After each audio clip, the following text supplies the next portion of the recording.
Si Raul ay nakatayo sa harap ng malaking bintana ng lumang bahay ampunan. Tahimik na nakatanaw sa malawak na taniman ng mga niyog na nakapalibot sa lugar. Mula sa loob, umaalingaw ang ingay ng mga batang naglalaro sa hardin. Ngunit tila bingi si Raul sa kanilang saya. Sa edad na 10 taon, sanay na siya sa mga ganitong tanawin. Araw-araw niyang pinagmamasdan ang mga batang dumarating at umaalis mula sa bahay ampunan. At sa bawat pagkakataon, palaging nararamdaman ni Raul ang parehong tanong sa kanyang isipan. Sino ba talaga ako? Raul! Tinig ng isang pamilyar na boses ang sumira sa katahimikan. Lumingon si Raul at nakita si Madre Esperanza. Ang madre na itinuturing niyang pinakamalapit sa kanya. Ano po yun, Madre? Tanong niya, ngiti ang bahagyang bumabalo sa kanyang muka. Sa kabila ng lungkot na nararamdaman niya sa kanyang kalooban, lagi siya nagiging magalang at masunurin. Lumapit si Madre Esperanza, dala ang isang basket na may lamang mga tinapay. Alam kong paborito mo to, sabi ng madre habang inilalapag ang basket sa isang maliit na mesa. Kumain ka muna, anak, mukhang marami kang iniisip. Tahimik na naupo si Raul sa tabi ng mesa. Marahang kinuha ang isang tinapay. Habang kumakain, hindi mapigilang bumalik sa isip niya ang isang tanong na matagal niyang iniisip. Madre, nagsimula siya. Binaba ang tinapay at nag-angat ang tingin. Bakit po kayo iniwan ng mga magulang ko? Napatigil si Madre Esperanza. Alam niyang darating ang araw na itatanong ni Raul ang bagay na ito. Marahang lumapit ang madre at umupo sa tabi ni Raul. Nakangiting lumalumanay. Raul, noong 2 taong gulang ka pa lamang, dinala ka ng iyong mga magulang dito sa ampunan. Mahinahon niyang simula. Sabi nila, wala silang kakayahan na alagaan ka noon. Kaya ibinigay ka nila sa amin para masiguro magiging maayos ang iyong buhay. Nakatahimik lamang si Raul, pilit na iniintindi ang mga salita ng madre. Hindi niya maalala kahit anong bagay mula sa kanyang mga magulang, kahit ng kanilang mga muka. Ngunit sa kaloob-looban niya, alam niyang may kulang. Pero bakit hindi na po sila bumalik para sa akin? Tanong muli ni Raul. Mas malalim na ngayon ang hinagpis sa kanyang tinig. Huminga ng malalim si Madre Esperanza bago nagsalita. Hindi natin alam, anak. Pero tandaan mo, hindi dahil iniwan ka nila ay hindi ka na nila mahal. Siguro, ginawa nila iyon para sa iyong kapakanan. Tumango si Raul, bagamat hindi niya lubos na maintindihan ang mga sinabi ng madre. Para sa kanya, tila imposible ang ideya na iiwan ka ng taong nagmamahal sa iyo. Bago pa siya muling makapagsalita, dumating ang isang maliit na batang babae na kumakaripas ng takbo papunta sa kanila. Ate! Ate Esperanza! Sigaw ng bata, hinahabol ang hininga. May dumating na mga bagong donasyon! Ngumiti si Madre Esperanza, agad na tumayo. Sige Raul, susunod ako doon ha. Ikaw na muna ang bahala dito. Sabi niya bago tumalikod upang sumama sa bata. Naiwang mag-isa si Raul sa mesa. Tahimik na tinatapos ang kanyang tinapay. Habang umunguya, hindi mapigilan ang kanyang isipan na maglakbay sa mga malalayong alaala o kakulangan ng mga alaala. Tumingin siya sa bintana kung saan tila nagiging kalmado ang hangin sa labas at isang buntong hininga ang lumabas mula sa kanyang bibig. Sa murang edad, alam niya hindi madali ang buhay. Ngunit sa kabila ng lahat ng iyon, matyaga siya naghintay. Kahit pa walang kasiguruhan kung kailan o kung babalik pa nga ba ang mga magulang niya, patuloy siyang umaasa. Sa bawat umaga, nakatanaw si Raul mula sa lumang bintana ng bahay ampunan. Pinagmamasdan ng mga batang naka-uniforme na naglalakad patungo sa kanilang eskwelahan. Ang puti at dilaw ng mga uniforme ng mga bata ay tila kumikislap sa ilalim ng araw. At sa bawat hakbang nila, nararamdaman ni Raul ang bigat ng kanyang sariling sitwasyon. Ang ganda nilang tingnan, 'di ba? Isang batang babae mula sa likod ni Raul ang nagsalita. Si Lily, na isa ring ampon sa bahay-ampunan, ay sumilip sa bintana. Oo nga, sagot ni Raul. Sana makapag-aral din tayo sa ganong eskwelahan. Ngunit sa loob-loob ni Raul, alam niyang malabo itong mangyari. Ang bahay-ampunan ay hirap na hirap sa kakulangan ng pondo. Minsan nga, kulang pa sa pagkain. Paano pa kaya ang pagpapaaral sa kanila? Ang mga donasyon ay bihira, at ang mga bumibisitang volunteer lamang ang nagbibigay ng kaunting kaalaman sa kanila. Minsan, sa kanilang maliit na silid-aralan, may dumating na volunteer na nagtuturo ng basic na pagbabasa at pagsulat. Si Ginoong Manuel, isang dating guro sa probinsya, ay bumibisita tuwing Sabado para magturo sa kanila. Mga bata, buksan ang inyong mga notebook. Sabi ni Ginoong Manuel, bitbit ang ilang aklat at pahayagan. Ngayon, magbabasa tayo ng simpleng pangungusap. Naglabas si Raul ng luma at punit-punit na notebook. Gamit ang kapirasong lapis na halos ubos na. Matama niyang pinakikinggan si Ginoong Manuel. Ginagaya ang pagbigkas ng mga salita. Bagamat limitado ang kanilang materyales, malalim ang hangarin ni Raul na matuto. Raul, ikaw nga magbasa ng pangungusap dito? Utos ni Ginoong Manuel habang itinuturo ang isang linya sa pahina ng aklat. Nagsimula si Raul. Ang aso ay tumakbo papunta sa bahay. Bagamat mabagal ang kanyang pagbabasa, kita sa mga mata ni Ginoong Manuel ang pagkatuwa. Magaling Raul, kaya mo yan, sabi ng guro na may ngiti. Basta't magpatuloy ka sa pagsasanay, malayo ang mararating mo. Ngunit sa likod ng ngiti ni Raul, alam niyang kulang pa ito. Gusto niya mag-aral sa tunay na eskwelahan, magkaroon ng mga kaklase at matutunan ng mga bagay na pinag-aaralan ng mga batang madalas niyang pinapanood. Sa tuwing nakikita niya ang mga estudyante na may dala-dalang mga libro at notebook, naiinggit siya.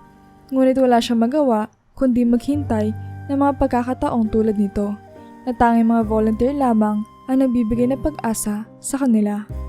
Habang naglalakad pa uwi galing sa maliit nilang hardin, narinig niya ang usapan ng ilang bata. Gusto ko talagang mag-aral, sabi ng isa, ang tinig puno ng pangarap. Ako rin, pero paano natin gagawin? Wala tayong kakayahang mag-aral. Nakikinig lang si Raul, pero sa isip niya, hindi na bago sa kanya ang ganitong mga usapan, sapagkat ito ang karaniwang tema ng kanilang buhay. Sa isang pagkakataon, lumapit si Raul kay Madre Esperanza, na abalang-abala sa pag-aasikaso ng mga donasyon. Madre, tawag ni Raul bahagyang kinakabahan. O Raul, may kailangan ka ba? Tanong ng madre, pansamantalang huminto sa ginagawa at humarap sa kanya. Pwede po ba ako mag-aral sa eskwelahan kahit po doon sa public school? Napatigil si Madre Esperanza. Kita sa kanyang mga mata ang awa at lungkot. Raul, alam kong gusto mo mag-aral at nakikita ko ang sipag mo. Pero alam mo naman ang kalagayan natin dito, di ba? Kulang ang donasyon para masuportahan kayo sa eskwelahan. Kailangan natin maghintay na mas maraming tulong. Tumango si Raul kahit na alam niya na matagal pa ang maaaring paghihintay. Opo, naiintindihan ko po. Pagkatapos ng kanilang pag-uusap, bumalik si Raul sa kanyang kwarto. Dala ang pangarap na tila nawawalan na ng kulay. Subalit sa kanyang puso, may natitirang apoy na nagliliyab. Ang kagustuhang matuto. Ang pangarap na balang araw ay makakatapos siya ng pag-aaral kahit gaano pa ito katagal dumating. Habang nakahiga sa kama noong gabing iyon, nagmuni-muni si Raul. Kung bibigyan lang ako ng pagkakataon, gagawin ko ang lahat para makapag-aral. Bulong niya sa sarili, na tila lang akong hindi susuko sa kabila ng kahirapan. Habang tumatakbo ang mga taon, patuloy na lumalawak ang kaalaman ni Raul. Hindi lamang sa mga karaniwang lengguwahe ginagamit nila sa bahay-ampunan, kundi pati na rin sa Ingles. Ang mga volunteers na madalas bumisita ay nagdadala ng mga aklat na Ingles, mga simpleng kwento diksyonaryo at mga aralin tungkol sa wika. Hindi ito pinapansin ng ibang mga bata, ngunit si Raul ay may kakaibang interes. Isang hapon, habang ang iba pa mga bata ay abala sa paglalaro ng habulan sa hardin, si Raul ay tahimik na nagbabasa ng isang librong Ingles sa lilim ng puno ng mangga. Nakita siya ni Lily at ilang pang bata at lumapit sila. "Raul! Laro ka naman sa amin!" Ayan ni Lily na may kasamang ilang mga bata na pareho nasisilaw sa araw. Ngumiti si Raul, ngunit agad na umiling. "Sige lang Lily, may binabasa pa ako. Kailangan kong tapusin to." "Bakit pa palagi ka nagbabasa ng mga librong yan?" Tanong ni Arnel, isa pang batang kasama nila. "Wala namang saysay yan eh. Hindi ka naman makakapunta ng ibang bansa." Tumahimik si Raul sandali bago sumagot.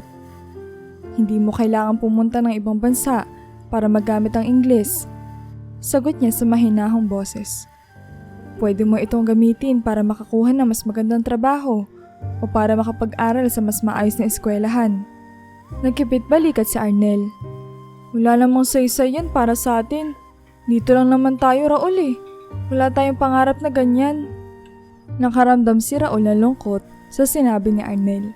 Alam niya hindi lahat sa kanila ay may parehong pagnanais na umangat sa buhay tulad niya. Ngunit para kay Raul, ang Ingles ay simbolo ng posibilidad na pag-asa na balang araw ay makakaalis siya sa hirap ng buhay sa bahay ampunan. Dahil dito, nagsimulang tumanggi si Raul tuwing yayayain siya makipaglaro. Kung hindi siya nagbabasa ng libro, naglilista siya ng mga bagong salitang Ingles sa kanyang lumang notebook. Inuulit-ulit ang kanilang mga kahulugan sa isip niya. Lumipas sa mga buwan at taon at unti-unting nawala ng gana ang ibang mga bata na yayain pa si Raul. Lagi nag-aaral. Bulong-bulungan nila. Wala na siyang panahon para sa atin. Nagpatuloy si Raul. Kahit alam niyang unti-unti siyang nawawalan ng mga kaibigan. Mas gusto niyang pagtuunan ng pansin ang mga libro, ang mga salitang bumubuo ng bagong mundo para sa kanya, kaysa sumama sa kanilang mga laro na sa tingin niya ay pansamantala lamang. Isang gabi, habang nagmumuni-muni si Raul, sa ilalim ng mahinang liwanag ng kandila, bumalot sa kanya ang pakiramdam na pagiging mag-isa. Nakikita niya ang kanyang mga kasamahan, masaya at nagtatawanan sa kabilang dulo ng silid. Habang siya ay tahimik na nagbabasa, narinig niya ang isa sa mga bata na nagsabing, "Si Raul, puro na lang libro ang kasama. Akala mo naman magagamit niya yan sa future." Ngunit sa loob-loob ni Raul, alam niyang tama ang ginagawa niya. Bagamat naging dahilan ito ng pagkakahiwalay niya sa mga bata, hindi siya natitinag. "Balang araw," bulong niya sa sarili. "Magagamit ko lahat ng ito para umasenso." Ang pagsasara ng bahay ampunan sa Visayas ay isa sa pinakamalungkot na yugto sa buhay ni Raul. Hindi niya inakala na darating ang araw na mawawala ang tahanan na matagal na niyang kinasanayan, pati na rin ang mga kakilala, na kahit hindi na lang niya nakakalaro tulad ng dati ay itinuring pa rin niya mga kaibigan. Napaluha siya noong araw na nagsimula silang maghiwa-hiwalay at napatanong sa sarili kung ano ang naghihintay sa kanya sa bagong ampunan sa Maynila. Pagdating niya sa lungsod, agad niyang naramdaman ang kakaibang ingay at gulo ng lugar. Hindi tulad ng tahimik at payapang paligid ng probinsya. Ang Maynila ay tila isang malaking kaguluhan. Sa loob ng bagong bahay ampunan, hindi nawala ang ingay. Hindi lamang dahil sa dami ng bata, kundi dahil sa gulo at alitan na madalas nagaganap sa loob. Mabilis na natutunan ni Raul na iba ang kultura sa bagong ampunan na ito. Kung dati ay tahimik at mapayapa ang kanyang buhay, ngayon ay kinailangan niyang matutong dumepensa.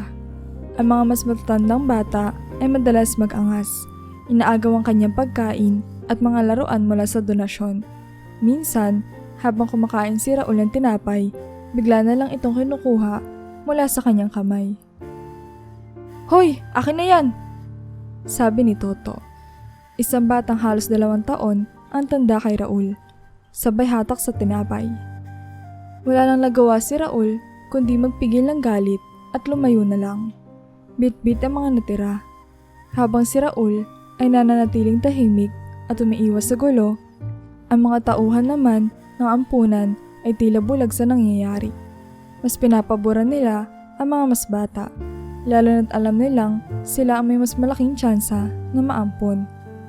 "Ang cute-cute mo naman, bata!" Maririnig ni Raul tuwing may bumibisita. Sabay haplos sa ulo ng mga mas batang bata. Si Raul, sa kabilang banda, ay lagi nasa gilid. Tila walang puwang sa mga atensyon na binibigay sa ibang mga bata. Dahil dito, mas naging mapag-isa si Raul. Wala siyang ibang kasama kundi ang mga librong natagpuan niya sa maliit na silid-aklatan ng ampunan. Mabuti na lang walang interes sa mga kasama niya sa mga libro, kaya't malaya niya nababasa ang mga ito. Patuloy siya nag-aral ng Ingles at kahit Pilipino. Hindi niya napigil ang malungkot tuwing naaalala ang mga salita at usapang Bisaya dahil wala ni isang libro sa bagong ampunan na nasusulat sa kanyang sariling lengguwahe. Bagamat matatas pa rin siya rito, ang kawalan ng pagkakataon na gamitin ito ay tila unti-unting kumakain sa kanyang koneksyon sa pagkakakilanlan niya. Isang araw, habang nakaupo sa sulok ng silid-aklatan, may narinig siyang usapan na mga bata naglalaro malapit sa kanya. "Si Raul, palagi nilang nagbabasa. Akala mo naman may patutunguhan siya sa mga libro," sabi ng isa, sabay tawa. Hindi na lang ito pinansin ni Raul. Sanay na siya sa ganitong mga salita. Para sa kanya, ang mga libro ay ang kanyang kaligtasan.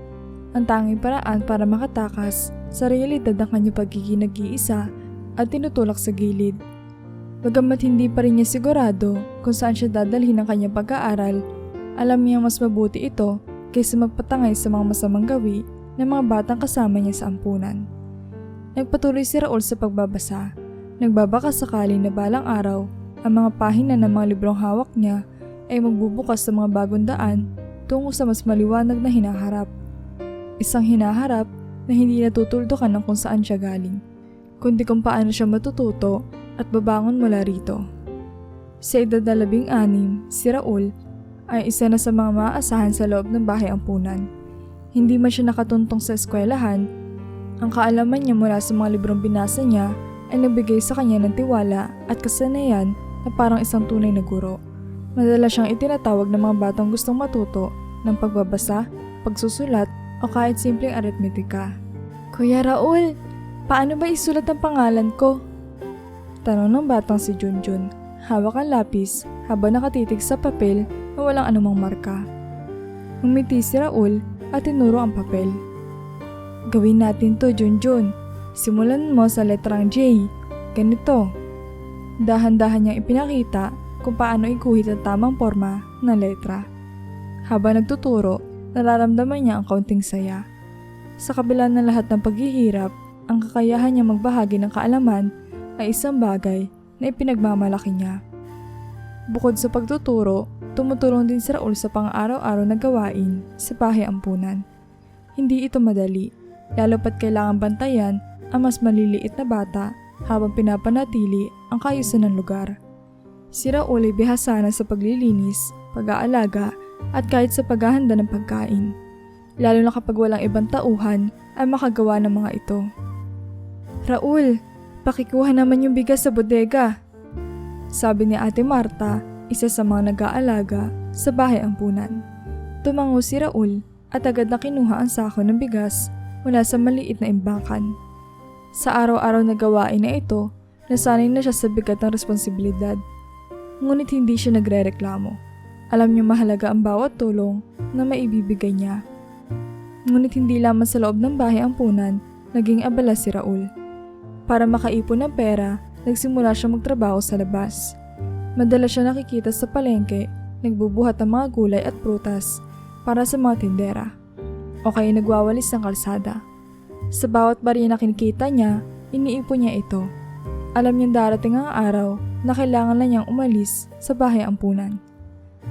"Anong plano mo, Raul, kapag nakaipon ka na?" Tanong ni Mang Lito, ang tagapamahala ng palengke. habang sila'y nagpapahinga sa gilid ng kalsada. Hindi ko pa alam, Mang Lito, pero gusto kong subukan maghanap ng mas magandang trabaho o makapag-aral kahit late na.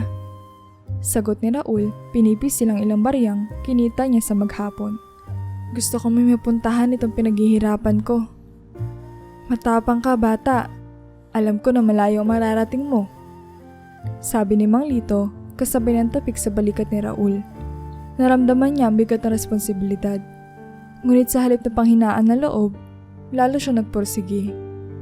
Sa kabila ng pagiging tahimik at mapag-isa, hindi nawala kay Raul ang pagnanais na umangat sa buhay. Alam niya na ang kaalaman at tiyaga ay ang kanyang magiging mga armas sa pagharap sa mundo sa labas ng ampunan. Sa bawat hakbang na ginagawa niya, sa bawat libro na binabasa, at sa bawat trabaho na tinatapos, si Raul ay nagpapantay ng landas na siya lamang makakakita ng dulo. Nang mag-18 taong gulang na si Raul, dumating na ang araw na kinailangan na niyang lisanin ng bahay ampunan. Matapos sa maraming taon ng pagtulong at paghahanap buhay sa loob at labas ng ampunan, nagdesisyon siyang subukan ng buhay sa Maynila. Subalit, hindi naging madali ang kanyang karanasan sa lungsod. Bagamat maraming trabaho ang pwedeng pasukan, tulad ng pagtatrabaho sa mga restaurant, pagbubuhat sa mga construction site, at paminsan-minsan pag-aalaga ng mga halaman sa mga hotel, hindi siya naging masaya sa masalimuot at magulong pamumuhay doon. Ang hirap talaga ng buhay dito. Parang lagi may nahabol. Sabi ni Raul sa sarili habang naglalakad sa masikip na kalsada ng lungsod, pagod mula sa maghapong pagtatrabaho. Sa loob ng ilang buwan, patuloy nag-iipon si Raul ng pera, sapat upang makabalik siya sa Visayas, kung saan nararamdaman niya ang kapayapaan at katahimikan na nawala sa kanya sa Maynila. Kahit na mas mababa ang sweldo sa mga probinsya, mas pinili niya ang lugar na nagbigay sa kanya ng kahinahunan at pamilyaridad. Pagbalik niya sa Visayas, naghanap siya ng trabaho at naging abala sa mga simpleng hanap buhay. Pagtatrabaho sa mga bukid, pag-aayos sa mga lumang bahay, at pagtulong sa mga may-ari ng mga tindahan sa bayan. Kalaunan, nakuha niya ang atensyon ng isang kilalang mayamang pamilya sa lugar. Si Don Ramon, ang padre de pamilya, ay kilala bilang isa sa pinakaunang residente sa kanilang lugar. Ang pamilya nito ay nakapundar ng kayamanan na ipinasa mula sa mga henerasyon. Si Don Ramon at ang kanyang asawa, si Senyora Lucia, ay kapwa masyadong tradisyonal. Hindi sila marunong magtagalog o Ingles at mas komportable sa paggamit ng Bisaya. Ang kanilang mga anak na pareho nag-aral sa Maynila ang tanging sanay sa paggamit ng dalawang wika. Nang malaman ni Raul na naghahanap ng katulong ang pamilya, hindi niya pinalampas ang pagkakataon. Bukod sa kaalaman sa wika, marunong si Raul sa mga bagay na may kaugnayan sa negosyo dahil sa mga librong binasa niya noon. Maayong buntag, Don Ramon. Bati ni Raul na ipatawag siya para sa kanyang unang araw ng trabaho. Maayo man, sagot ni Don Ramon habang pinagmamasdan si Raul mula sa kanyang upuan. Ingon sila. Marunong kag Tagalog ug Ingles? Opo, Don Ramon. Kahit Tagalog at Ingles, kaya ko pong gamitin kung kinakailangan. Sagot ni Raul, nagpapakita ng kumpiyansa. Dahil sa kakayahan ni Raul na makipag-usap sa iba't ibang wika, agad siyang inatasan na maging katulong ni Don Ramon, lalo na sa mga negosyo nito. Siya ang magsisilbing assistant sa mga pag-aayos ng mga papeles at pakikipag-usap sa iba pang mga kliyente o negosyante na kailangan ng tulong sa pagsasalin ng lengguwahe. Sa kabutihang palad, may kwarto sa loob ng malaking bahay ni Don Ramon na ibinigay kay Raul bilang tirahan. Ito ang naging bagong simula para kay Raul. Hindi lamang bilang isang ampon na walang sariling tahanan, kundi bilang isang taong may papel at responsibilidad sa isang malawak na mundo ng negosyo at pamumuhay. Ngayon, kahit simpleng damit at kaunting gamit lamang ang dala ni Raul, unti-unti na niyang nararamdaman na may direksyon na ang buhay niya. At sa bagong kabanatang ito, batid niya may mas malaking oportunidad na magbubukas para sa kanya. Habang nagtatagal si Raul sa ilalim ng pangangalaga at trabaho ni Don Ramon, natutunan niya ang mga masalimuot na aspeto ng negosyo. Ang mga aron niya ay puno ng pakikipagpulong, pag-aasikaso ng mga dokumento, at pagtiyak na lahat ng operasyon ay tumatakbo ng maayos. Dahil sa Visayas, sila nakabase. Karamihan sa mga negosyanteng kausap nila ay marunong din magbisaya, kaya bihira lamang kailanganin ni Raul mag-translate. Ngunit sa tuwing may mga bisita o negosyanteng galing sa Maynila, dito lumalabas ang husay ni Raul sa pagsasalita ng Tagalog at Ingles. Isang araw, dumating ang isang grupo ng mga negosyanteng mula sa Maynila na gusto makipag-partner kay Don Ramon para sa isang malaking proyekto. Nagkakape sila sa malaking sala ng bahay, nakaupo sa malalaking upuan na yari sa kahoy na ipinamana pa mula sa mga ninuno ni Don Ramon. Tumikhim si Don Ramon at nagsimula magsalita. Ang negosyo na to kay dakugyod nga proyekto para sa lugar na to. Gusto na ako nga masiguro nga ang tanan kay pabor sa atong mga tao, dili lang sa uban. Sabi ni Don Ramon, seryoso nakatingin sa mga bisita. Tumango si Raul at bumaling sa mga bisita na mukhang naguguluhan. Don Ramon said that this project is very important for our province and he wants to ensure that it benefits the local community, not just the external parties. Napangiti ang isa sa mga negosyante. We understand that. We are here to ensure this will be a win-win situation for everyone involved. Could you let Don Ramon know that we are committed to a fair agreement? Agad na inilipat ni Raul ang mensahe sa Bisaya para maintindihan ni Don Ramon. Gusto nila Don Ramon na patas ang kasunduan para sa tanan. Committed daw nga sila na parehas makinabang. Maayo. Sagot ni Don Ramon, humigop ng kape. Ingna sila nga mas maayo kung pabargyod sa mga lokal nga mamumuo. Dili ko gusto nga makompromiso ang kinabuhi sa akong mga tao. Mabilis na nag-translate si Raul. Don Ramon would prefer if the agreement includes provisions that directly benefit the local workers. He wants to ensure that their welfare is a priority and won't be compromised. Nakita ni Raul na seryoso si Don Ramon sa pagtiyak na ang negosyo ay magiging makatarungan para sa mga tao sa kanilang lugar. At sa bawat pagkakataong ganito, nararamdaman niya ang kanyang mahalagang papel sa negosasyon. Bilang tunay na nagsasali ng hindi lang wika, kundi pati ang mga alalahanin at hangarin ni Don Ramon. Sa mga sumunod na buwan, mas naging aktibo si Raul sa mga ganitong uri ng pagpupulong. Madalas siyang naririnig ang mga papuri mula sa mga negosyanteng kausap nila dahil sa husay niya sa pagtranslate at sa pagiging maayos yung gabay kay Don Ramon. Hindi niya lubos akalain na ang mga taon ng pagbabasa ng libro ay magagamit niya sa ganitong paraan. At habang lumilipas sa mga araw, mas lalo niya naiintindihan ang tunay na halaga ng kanyang kaalaman at kasanayan. Bagamat minsan pa rin nagiging tahimik si Raul, lalo na sa mga oras ng kanyang pag-iisa, natutunan niyang yakapin ang bagong niyang papel sa buhay. Sa bawat negosyasyon at pagpupulong na dinadaluhan ni Raul kasama si Don Ramon, lumalalim ang pag-unawa niya sa mga patakaran ng negosyo. Ngunit kasabay ng kaalamang ito ay ang mga pagsubok na hindi niya inaasahan, mga tukso at panunuhol mula sa ilang negosyanteng kausap nila. Isang pagkakataon, matapos ang isang mahaba at seryosong pagpupulong, nilapitan si Raul ang isa sa mga kasosyo ni Don Ramon habang sila ay papalabas na ng silid. Raul, pwede pa tayo mag-usap sandali? Bulong ng negosyante, halatang ayaw marinig ni Don Ramon ang sasabihin niya. Oo naman sir. Sagot ni Raul, nagtataka sa biglang pagiging seryoso ng kausap. Alam mo, hindi naman kailangan malaman ni Don Ramon ang lahat ng detalye, di ba?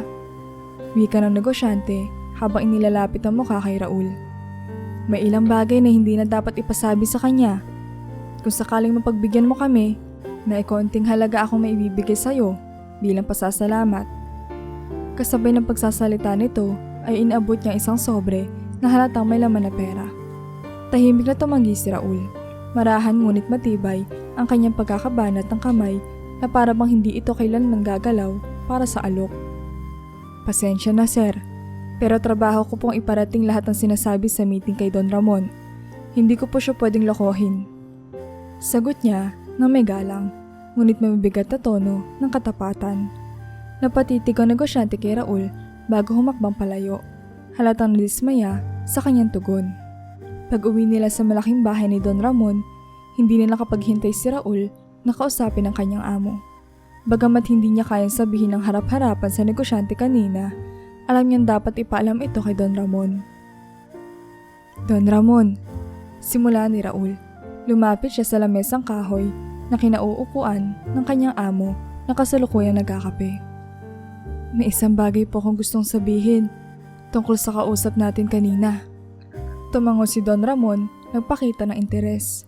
Unsa man Raul, sulti na. Sinubukan po akong suhulan ng negosyante na iyon. Sinabi niya na may mga bagay daw po na hindi ko na dapat sabihin sa inyo. Sambit ni Raul, derecho at walang pag-aanilangan. Napuno ng tahimik na galit ang mukha ni Don Ramon. Naayog yun mga tao nga, dili kasaligan. Sabi ni Don Ramon, halatang naiinis. Salamat sa pagsulti, Raul. Dili na to kinahanglan ang mga ingon ana nga tao sa negosyo. Dahil sa pagiging tapat ni Raul, unti-unting nawala ng tiwala si Don Ramon sa mga negosyanteng ito. Tumigil ang mga proyekto kasama ang mga ito at pinalitan sila ng mas maaasahan at marangal na mga partner. Naging mas madalas ang pagpapahayag ni Don Ramon ng pasasalamat kay Raul na unti-unting nagbunga ng higit pang tiwala. Simula noon, mas malapit na naging tagapayo si Raul kay Don Ramon. Hindi lamang siya simpleng assistant, kundi isa ng pinagkakatiwalaang kasama sa bawat mahalagang desisyon. Ang kanyang loyalty at prinsipyo ay hindi lamang nagbigay sa kanya ng respeto mula kay Don Ramon, kundi pati na rin ng mas malalim na papel sa mundo ng negosyo ng kanilang pamilya. Isang umaga, tinawag ni Don Ramon si Raul papunta sa opisina ng kanilang tahanan. Malamig ang hangin mula sa mga bintana, ngunit may kakaibang init sa ekspresyon ni Don Ramon na tila ba may mahalagang balita. Raul, kinahanglan na to, maodta sa Amerika. Bunga ni Don Ramon, seryoso, ngunit puno ng tiwala. Nagulat si Raul. Sa Amerika po, Don Ramon? Para saan po? Adungay bag-ong negosyo nga kinahanglan na akong atimanon dito. Usa ka partnership nga importante para sa umaabot sa atong pamilya. Sagot ni Don Ramon habang inaabot ang ilang papeles. Agad naman tinanggap ni Raul ang balita na may pagsang-ayon. Alam niyang isa itong pagkakataon na mas papalawak ang kanilang negosyo, kaya't hindi na sila nag-aksaya ng oras at agad na nagplano para sa kanilang biyahe. Nagtungo sila sa travel agency, nag-book ng plane ticket at nagsimulang maghanda para sa kanilang pag-alis.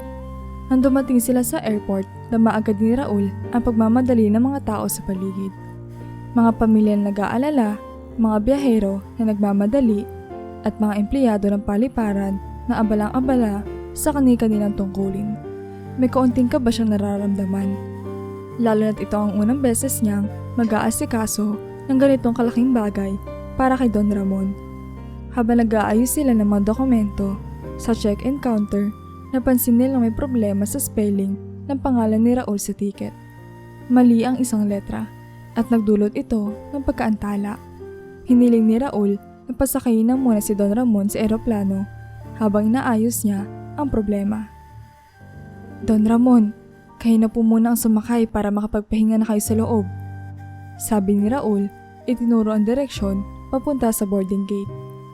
Nag-alinlangan si Don Ramon, ngunit sumang-ayon din siya kalaunan. Sige Raul, pero ayaw kalimti nga dili nako masabtan ang Tagalog dito ha. Salig lang ko nimo. Sabi ni Don Ramon, paalala sa kanyang limitadong kakayahan sa pagsasalita ng ibang wika maliban sa Bisaya.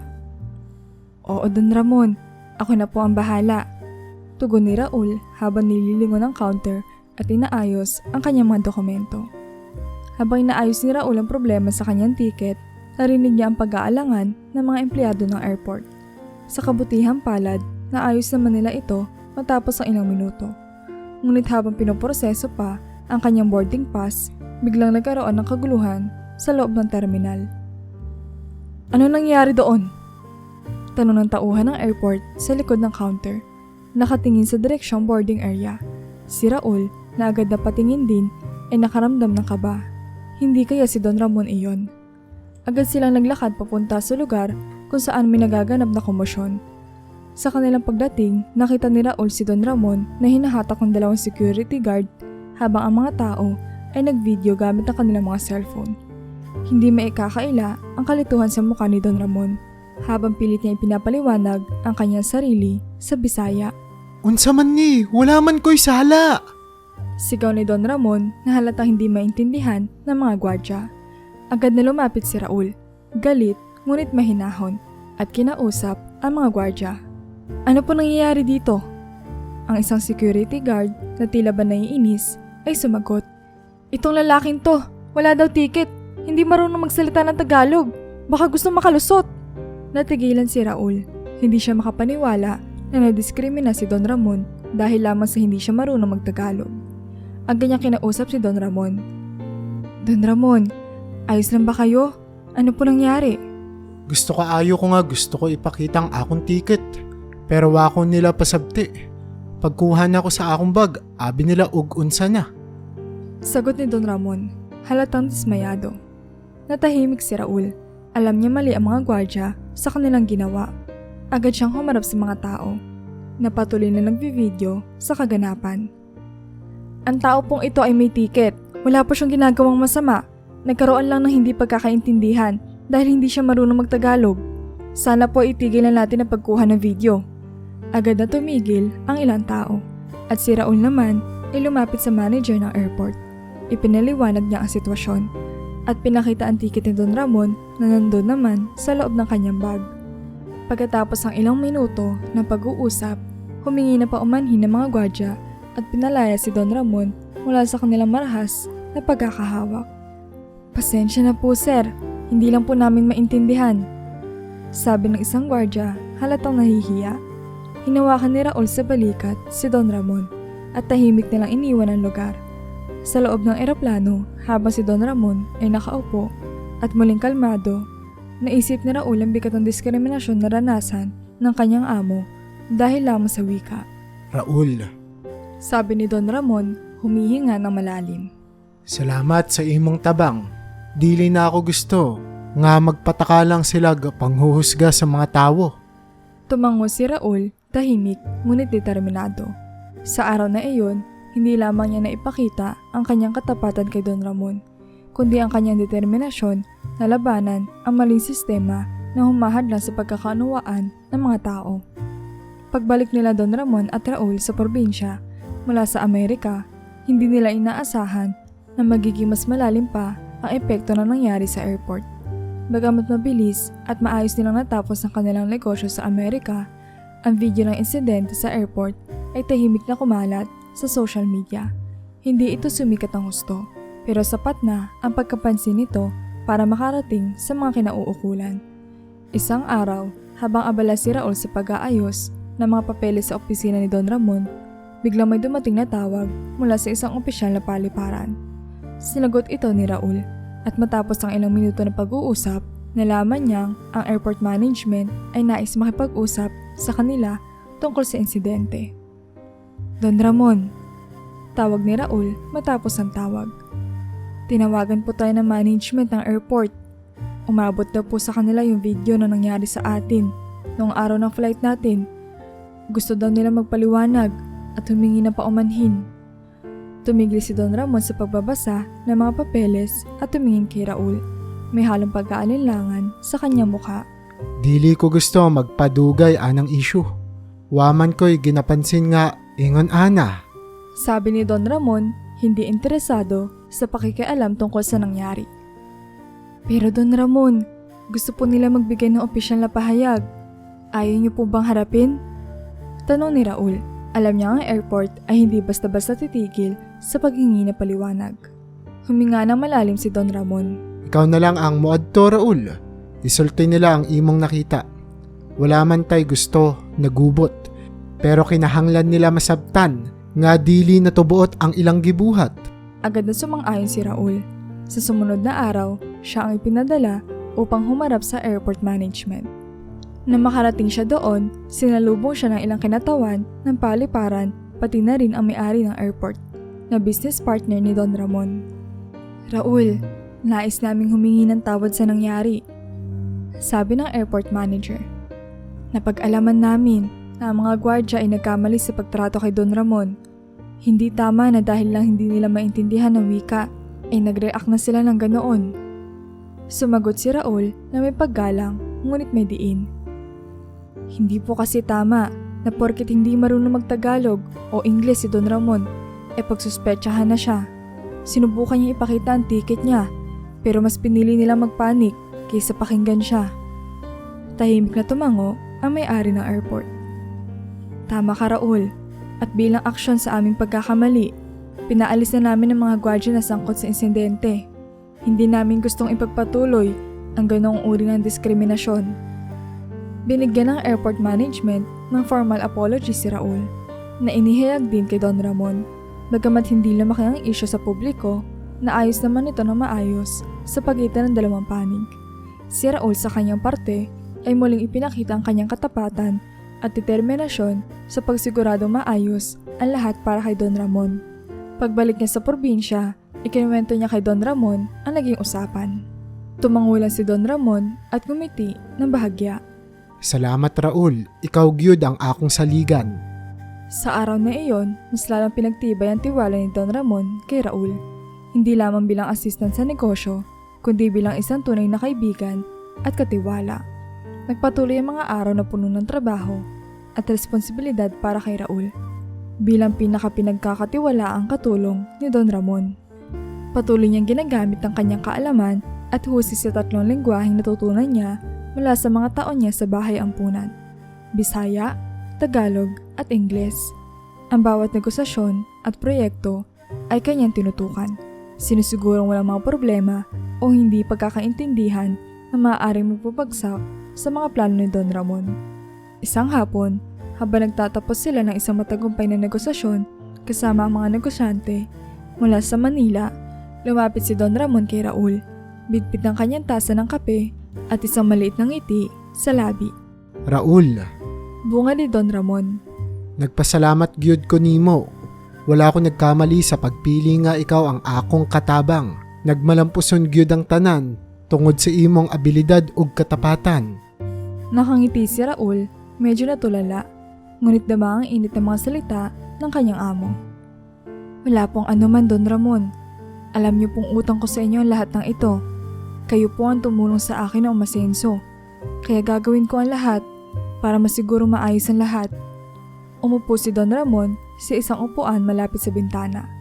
Tanaw ang malawak na taniman sa labas ng kanilang mansyon. Dili tanang tawo makakita og oportunidad sama sa imo Raul. Pero gitabangan nimo ang imong kaugalingon nga mo grow. Gani, dili lang ako ang nakakabenepisyo, kundili ang tanang mga negosyo nga atong gitabangan. Sa paglipas ng mga taon, naging tahimik ngunit matagumpay ang buhay ni Raul. Hindi niya kailanman inasahan na mula sa batang walang kamuwang-muwang sa Visayas, magiging mahalagang bahagi siya ng isang malaking negosyo. Alam niya maraming mga pagsubok na dumating, ngunit nalampasan niya ang mga ito sa tulong ng kanyang kasanayan at determinasyon. Isang gabi, matapos ang hapunan, dinala ni Raul ang isang tasa ng tsaa sa opisina ni Don Ramon. Napansin niyang tila malalim ang iniisip ng matanda. Don Ramon, okay lang po ba kayo? Tanong niya. Inaabot ang tasa. Raul, Simula ni Don Ramon, tinapik ang upuan sa tabi niya. Hudyat na gusto niya makipag-usap. daghan na akong naaagian nga tawo sa negosyo, pero wala pa ako'y nakita nga pareho nimo. Di lang tungod sa imong abilidad, kundi tungod sa imong pagkatao. Napatitig si Raul kay Don Ramon. Ramdam ang bigat ng mga salita. Tahimik niyang iniisip ang lahat ng pinagdaanan nila. Mula sa insidente sa airport hanggang sa mga negosasyong halos bumagsak, pero naligtas dahil sa kanilang pagtutulungan. Kung hindi dahil sa inyo, Don Ramon, baka hindi ko alam kung saan ako pupulutin ngayon. Kayo ang nagturo sa akin ng halaga ng tiwala at pagiging tapat sa trabaho, kaya hindi ko po kayo bibiguin. Tugon ni Raul, may bahid ng damdamin sa kanyang boses. Ngumiti si Don Ramon at sa kanyang mga mata ay bakas ang matinding pasasalamat. Tinuod gyud ka nga anak, para na ako Raul. Ang mga salita ni Don Ramon ay tila yakap na damang-dama ni Raul. Hindi niya inakalang magtatapos siya sa ganitong punto ng buhay, sa piling ng isang taong hindi lamang amo, kundi isang haligi ng tagumpay niya. Sa tahimik na probinsya, malayo sa magulong Maynila, natagpuan niya ang tahimik na pag-unlad na hinahanap niya mula pagkabata. At sa kanyang pagninilay-nilay, natutunan ni Raul ang isang mahalagang aral. Hindi nasusukat ng tagumpay sa yaman o posisyon, kundi sa katapatan sa iyong mga ginagawa at sa mga taong pinagkakatiwalaan ka. Sa kanyang buhay, naging sandata niya ang kanyang kaalaman at husay sa wika. Ngunit ang tunay na nagpabago ng lahat ay ang kanyang puso, ang walang pasubaling dedikasyon at pagkatao.